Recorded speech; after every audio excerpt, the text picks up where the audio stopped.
Yeah, I was motivated by disappointment. I get motivated by that because, you know, when I remember sitting in my mother's living room as a kid when she had house parties and playing records on her big record player, and that's when you could, you know, put the 45s on the stack and then they would fall down one at a time, you know what I mean? And I just made a good playlist of great songs, and I'm looking at these records and these label names and all this writing and looking at the information on the covers and all that shit. I'm like, yeah, I'm gonna do this one day. Like, I'm gonna have my name on one of these, you know what I mean? And that became the motivation, is to get into that same building where Barry White and all these people were going to make their music. And then I did it. And then when I did it, it wasn't what I thought it was. I was like, what the fuck is this? This is the biggest fucking fakest, most crock of bullshit I ever seen. Everybody wants you to kiss their ass. Everybody's fake smiling at each other. You know what I mean? And the music is, I was thinking people just get an idea. They go in and they play the song and they say, yeah, that's cool, but I need you to do this, change that, take this, fix this, do that. You know, I get all that. You know, so it has to be a process of many people. But it's the person that's telling you how they need you to be presented before they put their money behind you. Once that statement was made, I was like, this is some real bullshit. But it didn't change my desire to want to make music. It just changed my desire to want to be a part of the fucking peanut gallery. And I know there's people who made a lot of money doing that. You know what I'm saying? And hey, good kudos to you. But you can't tell me it was an easy ride.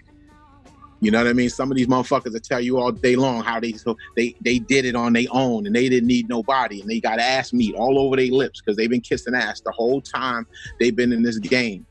You know, so it's a lot of fuckery being said when it comes to that. So I mind my business. I stay away from that shit. That's them. I needed to focus on how I was going to make music. So the only route for me to do it was to utilize my music to express myself and put it out there on my own terms. And if people gel to it, the one great thing I did like about the music business is it exposed me to a vast amount of people in a short amount of time. And I was able to hold them, many of them, as fans. You dig what I'm saying? So once I got that down, I was good. And then I just started rocking and doing me. And it was, you know, until this very day, you know, the relationships that I've made because of the music business, I'm grateful for, the good ones and the bad ones. You know, I'm very grateful for those relationships because it helped me to define, you know, my stance in the world and in life. You know what I mean? If I leave this world right now today, I have no regrets. You know, I did everything I wanted to do, and I did it the way I wanted to do it. And you know, I'm not mad at nobody. You know what I'm saying? I had a lot of fights and a lot of disagreements and a lot of shit that went on with people, but I ain't mad at nobody because I never compromised who I am for the sake of somebody putting me on a song and none of that shit. I learned how to make my own music, my own way, develop my own sound, and bodied everything I touched.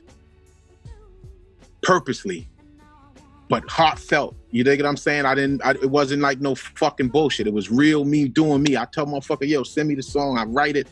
If I can either give you a song back in 24 hours or maybe 24 months. If I have to feel it. And if I feel it, you'll get it back.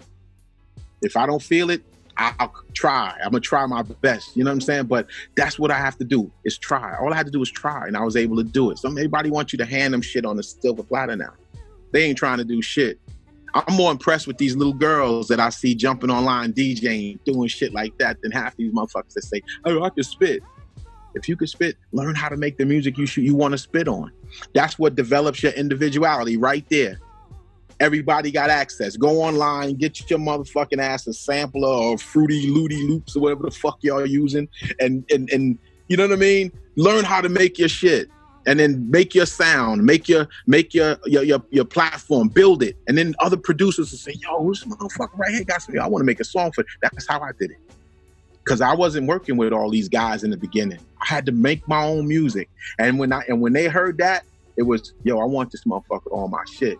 I was rocking on other people's shit, and it starts to spread, and then people get, individuality becomes important at that point. So yeah, independent had to be my game because I wasn't going to get all that. And then, you know, this whole thing with, you know, at some point you have to, you know, it's like you slaving for a master that's going to keep you working until they tired of you, and then you know you're going to be out of here.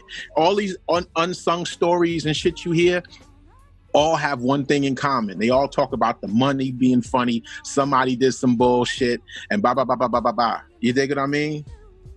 But we shouldn't have to hear that story that many times. But we all have that story. And it's not just in music. It's in anything, you know, with that, the people who are not creative will try to steal everything you create. And it's like, it's almost like you feel guarded with your shit, you know? It's going to be difficult now for people to get the look that they want without letting something go. Because now you ain't, you know what I mean? There used to be a time when you could walk out on stage and nobody know you there, and the crowd go, oh, and they be surprised, like, oh, shit. Now what you going to do? I didn't see it right away. It took a minute because it was what we were doing at the time. Like we, you know, when I heard Funky 4+1 and all those old school groups rocking, like those classic groups rocking, I was like, yo, this is dope. And it became part of the culture. This is what we did in the hood. So you get together with a bunch of guys. We started a crew. We kind of all taught each other how to rock the mic. You know what I mean? And we just listening to those tapes. Okay, we're gonna try to. We didn't do their routines. What we did, we took the idea and said, okay, they use this record. Maybe we can use this record. And we tried to flip it around our own personal way. And we never thought about it being a career.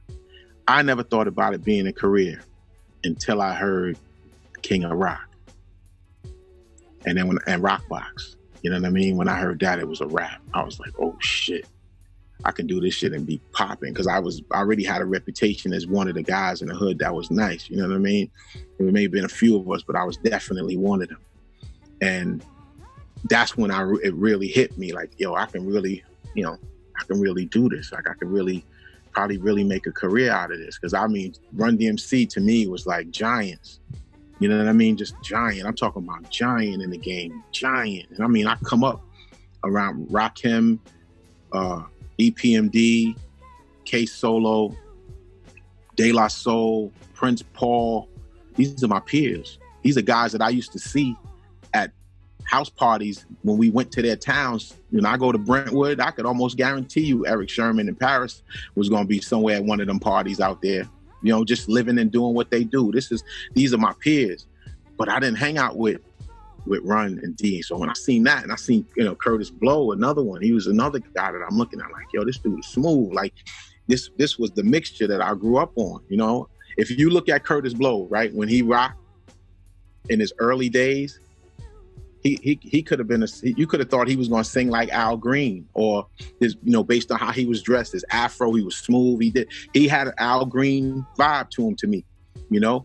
And then but it was hip hop, you know what I mean? Sugar Hill Gang was the same way. I'm listening to that like, man, got all these songs that just had such a powerful influence, but all of the ones that the DJs was breaking, you know, Daz and, you know, Good Times and Rock, Skate, Roll, Bounce, and all these break beats that we was rocking to, those wasn't rap songs, man.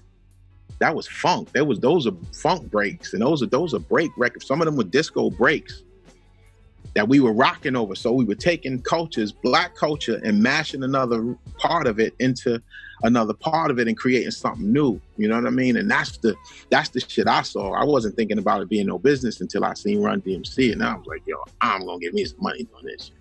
You know what I mean? Because these motherfuckers here, that was inspiring like a motherfucker. I'm talking about that was super, super. See, the generation before that was inspiring to rock the mic. Run DMC coming in the game to me was inspiring to be paid for rocking the mic and being the top dog doing what you do. That shit was incredible to me because I seen the transformation of dudes wearing leather and feathers and bandanas with shit on them and all kind of rhinestones and shit like Rick James was doing.